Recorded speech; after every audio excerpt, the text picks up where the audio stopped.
forced leave after testing positive for COVID-19.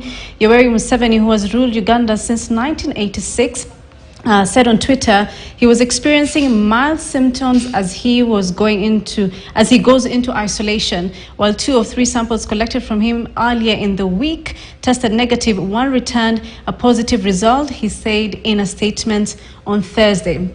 Well, that forms our quick interview right now on the status of COVID-19 in the world, and I am joined via Zoom with Professor Omu Anzala. He is from the Kavi Institute of Clinical Research, University of Nairobi, and is also a virologist. Good afternoon, Professor Omu.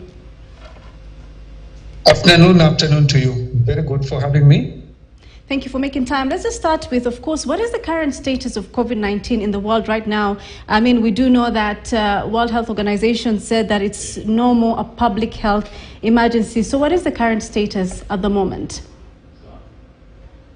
Yeah, actually, what the WHO announced was that that was the status, that it has now moved to an emergency situation. It has now actually become endemic.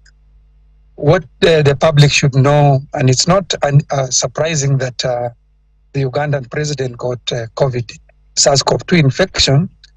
SARS-CoV-2, the virus that causes COVID, is still circulating. We are still experiencing strains as they vary from place to place. So the idea is that we should still advocate for masking when you are in very, very crowded places. And we are still advocating for vaccines so that individuals who are not vaccinated can actually go for vaccines. And also those individuals who have comorbidities that we talked about during the height of the problem still go for boosters as was indicated before. So the situation is very, very clear, colleagues.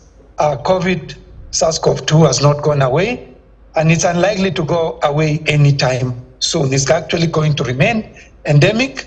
And as we speak now, there's a possibility that we are beginning to see a spike in SARS-CoV-2 infections as we enter into the cold season. Right. Is that something that we would consider, or what is called the long COVID or the post-COVID conditions? Yes, post-COVID is different from recurrent infection. Post-COVID is actually a condition that we are trying to study and understand. What happens with post-COVID is that one gets infected, one then recovers, and then after some time, these individuals start developing long-term complications. They might come down with continuous fever, continuous headaches, they might have arthritis, they might have organ problems. So it is a condition that is not common, but nonetheless is a condition we are following. There are several patients we are now seeing at Kenyatta National Hospital with long COVID. We really want to understand what really elicits long COVID, because normally once individuals have recovered, they recover and we don't see this problem. So it is a condition that really requires additional research and additional studies.